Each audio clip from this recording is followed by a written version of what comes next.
হ্যাঁ, এইখানে দেহতত্ত্ব সাধন বিষয়ে যে প্রশ্নটা, যে বর্তমান সমাজে যারা শিক্ষিত বলে পরিচিত সেই সমস্ত মানুষজনের ধারণা যে দেহতত্ত্ব সাধন অল্প কিছু সংখ্যক মানুষের মধ্যেই অনুশীলিত হয় বা আবদ্ধ আর কি।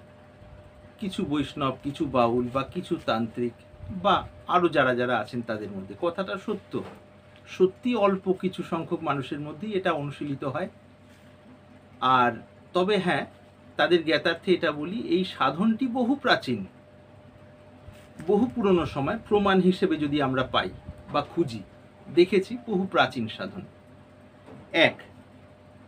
আর এই সাধনটির গুরুত্ব বলতে গেলে কেউ যদি যথার্থ শিক্ষিত হন, তথাকথিত শিক্ষিতদের কথা বলছি না, যথার্থ শিক্ষিত, জাগতিক বিদ্যায়ও যদি যথার্থ শিক্ষিত হন, তার মনের ভাবনা এইটি থাকবে যে আমি এখন পর্যন্ত যতটুকু জানি তার থেকে যদি আরও বৃহত্তর আলোক পাই বা বৃহত্তর চেতনার প্রকাশ হওয়ার সম্ভাবনা থাকে, তাহলে আমি সেইটিকে গ্রহণ করে নেব।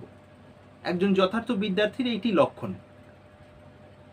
তো সেইরূপ মানসিকতা নিয়ে যদি দেখেন, দেহতত্ত্ব সাধনের বিষয়টিকে প্রথমে শাস্ত্র গ্রন্থ থেকে বা যেখানে যেখানে বর্ণনা আছে সেগুলোকে শ্রদ্ধা সহকারে পড়া, শোনার সুযোগ হলে শোনা, তারপর সাধুগুরুদের থেকে শোনা, যারা এগুলোকে অনুশীলন করেন, যাদের দিনচর্যার মধ্যে, তাদের দিনচর্যার মধ্যে, তাদের কাছ থেকে শোনা, তাদের জীবনযাত্রা দেখা এবং তাদের অনুগত হয়ে যতদূর সম্ভব বোঝার চেষ্টা করা। এই অবস্থা থেকে যদি, এই অবস্থা পর্যন্ত যদি ঠিক ঠিক যায়, অহং প্রধান না হয়ে যায়, পবিত্রতাটাই প্রধান থাকে, আগ্রহই প্রধান থাকে, তখন স্বাভাবিক জিজ্ঞাসা হবে, আরে এতদূর জানলাম যখন, তাহলে এরপরে আরও ঢুকে গিয়ে কেন না প্রত্যক্ষভাবে এইটি উপলব্ধি করি। অর্থাৎ প্রত্যক্ষভাবে উপলব্ধি করলে বা কিছু উপলব্ধির স্বাদ পেলে তাহলে তো আমাদের জ্ঞানের ভাণ্ডার আরও পরিপূর্ণতার দিকেই যাবে। এই ইচ্ছেটি স্বাভাবিকভাবে তখনই হবে যদি তার আগে পর্যন্ত যাত্রাটা বা প্রস্তুতিটি ঠিক ঠিক হয়। প্রস্তুতি ঠিক ঠিক না হলে তখন হবে না, তখন বিকৃতি আসবে, অহং বাড়বে বা ওর প্রতি উদাসীনতা আসতে পারে, তথাকথিত উদাসীনতা, অর্থাৎ ঢিলেমি বা অলসতা বা অনিচ্ছা, এইগুলি আর কি। এইটি। আর দেহতত্ত্ব সাধন বলতে গেলে নরনারীকে নিয়ে তো বলা হয়, এই নিয়ে বিভিন্ন জায়গায় বর্ণনা রয়েছে। তো নরনারীকে তো আমরা স্বীকার করতে, মানে অস্বীকার করার কোনো উপায় নেই।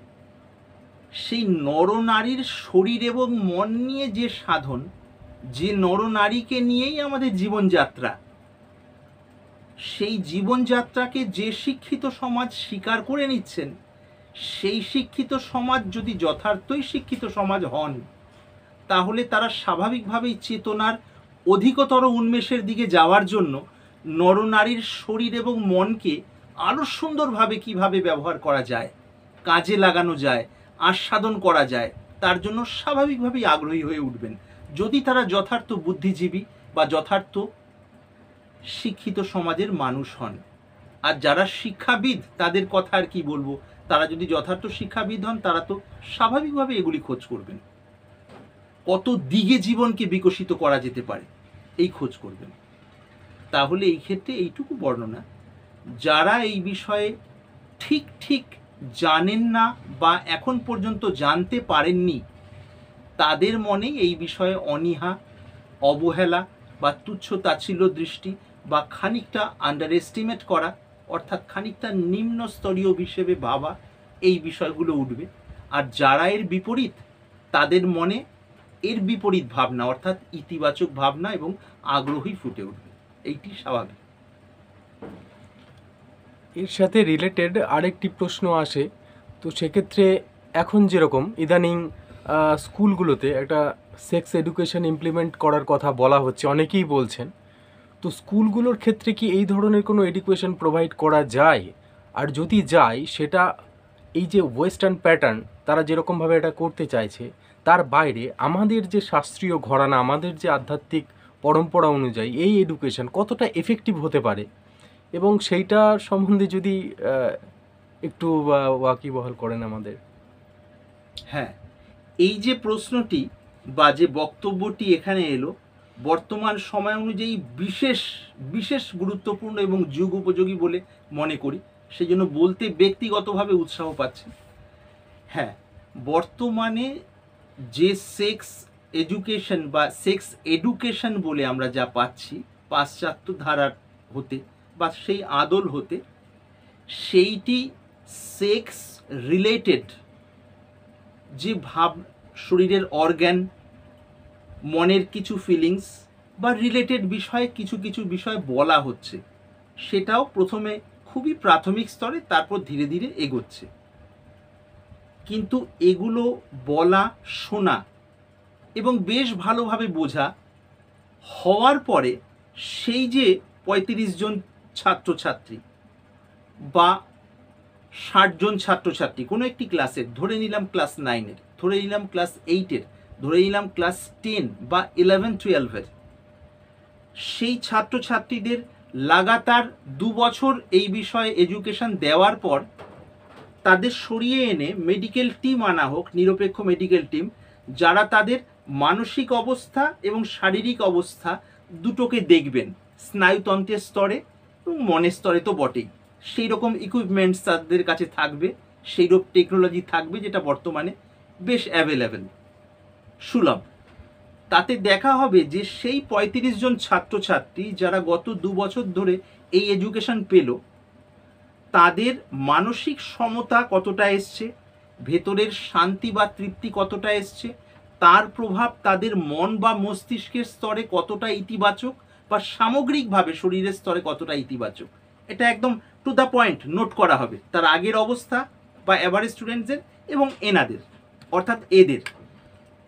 আর ভারতীয় পরম্পরায় যে দেহতত্ত্ব সাধনের কথা বলা হচ্ছে, সেই ধারা অনুযায়ী আর ৩৫ জন ছাত্র বা ছাত্রীকে নিয়ে সেই একই ক্লাসের, তাদের যদি আবার 2 বছর নয় 1টি বছর সময়কাল, এনাদের ক্ষেত্রে 2 বছর আর এখানে 1টি বছর সময়কাল, সেই শিক্ষা দেওয়া হয় এবং তাদের বয়স অনুযায়ী যদি সেই স্বাধীনতাটি থাকে, ল্যাবরেটরির মতো তাদের শরীর মনকে ব্যবহার করা যায় ওই দিকে নিয়ে যাওয়ার জন্য, ভারসাম্যের দিকে নিয়ে যাওয়ার জন্য।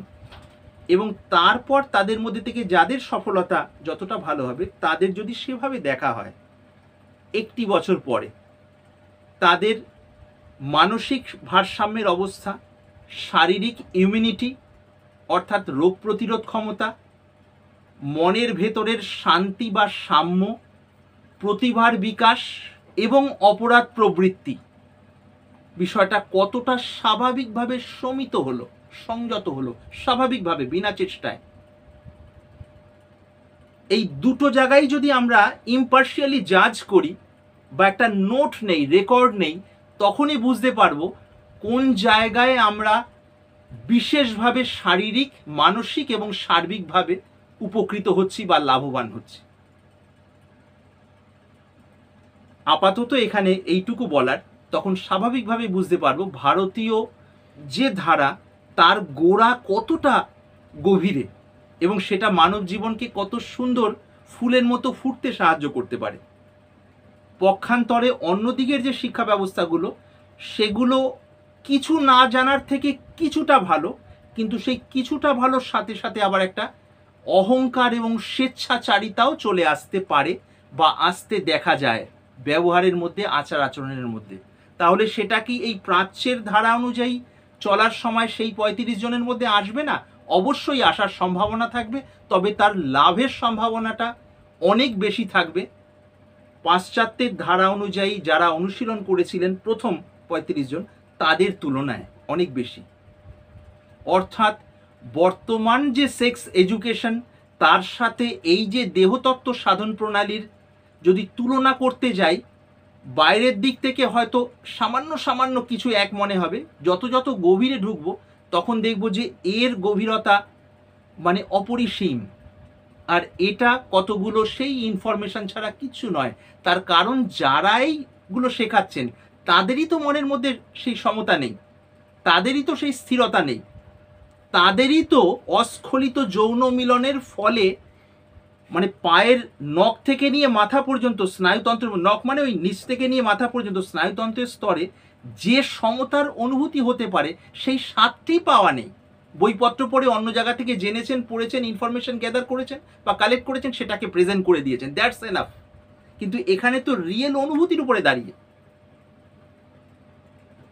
তো এই বিষয়টা অনেকটা সেরকম হবে, মানে আসল সৈনিক যারা বর্ডারে প্রাণপাত করে আমাদের দেশ রক্ষার জন্য চেষ্টা করেন, আসল সৈনিক, আর কিছু ওই কিরায়া, হিন্দিতে বলা হয় কিরায়া কেটার টু, মানে ভাড়া করা 2-4-5 জন ওই সৈনিকের পোশাক পরে যাত্রা করছেন, সেই অবস্থা আর কি।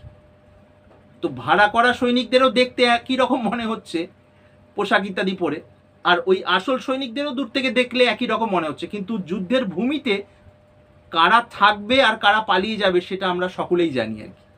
আশা করি এর মধ্যে দিয়ে আমরা মূল বিষয়টি ধরে নেব। আর এর সাথে আরেকটি স্বামীজি বলতে চাই যে বড়দের ক্ষেত্রে যেরকম সাধন ধারাটা যেভাবে তাদেরকে দিয়ে করানো হবে, কিন্তু সেক্স এডুকেশন যদি স্কুলগুলোতে করা হয়, ছাত্রদের ক্ষেত্রে সেটা কিভাবে ইমপ্লিমেন্টেশন হবে, এটা একটু জানার ইচ্ছা। হ্যাঁ, এটা জানার বিষয়টা হলো এটাই, যে যে টেন্ডেন্সিগুলো ছাত্রদের রয়েছে মেল এবং ফিমেলের মধ্যে, অর্থাৎ ছেলে এবং মেয়েদের মধ্যে, ছেলেদের আমরা মেয়েদের ছুতে চাইছি, মেয়েদের পাশে বসতে চাইছি, মেয়েদের সঙ্গে কথা বলতে চাইছি, মেয়েরা উকি দিয়ে ছেলেদের দিকে দেখতে চাইছে, অন্য ছেলে আমাকে টিস করছে না কেন, সেই কারণেও ভেতরে মানে চিন্তায় রয়েছে আর কি।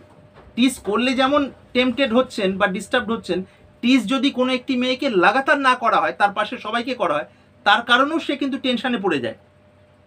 অর্থাৎ এই যে মানসিক বিকৃতিগুলি, এই বিকৃতিগুলোর যেমন একটা বিকৃত দিক, ঠিক তার প্যারালাল অর্থাৎ সমান্তরালভাবে তার একটা ইতিবাচক দিক আছে। ওই স্পর্শগুলো যেমন আমরা নেগেটিভভাবে করছি, পাশে বসারগুলো যেমন নেগেটিভভাবে করছি, উকি দেওয়ার বিষয়গুলো যেমন করার পরে ভেতরে একটা হালকা অপরাধ বোধ হচ্ছে তবেই আমরা লুকিয়ে করছি, ঠিক সেই বিষয়গুলোকে মূলে নিয়ে বিভিন্নভাবে ইমপ্লিমেন্ট করার ছক রয়েছে আর কি। যে বয়সের ছাত্র বা ছাত্রী হবে তার শরীরের ডেভেলপমেন্ট, বয়স এবং মেন্টাল ম্যাচুরিটি আর সার্বিক পরিস্থিতির দিকে দেখে সেই ব্যাপারগুলো ইমপ্লিমেন্ট করা হয়, তার সেট আপও অলরেডি মানে তৈরি হয়ে রয়েছে আর কি।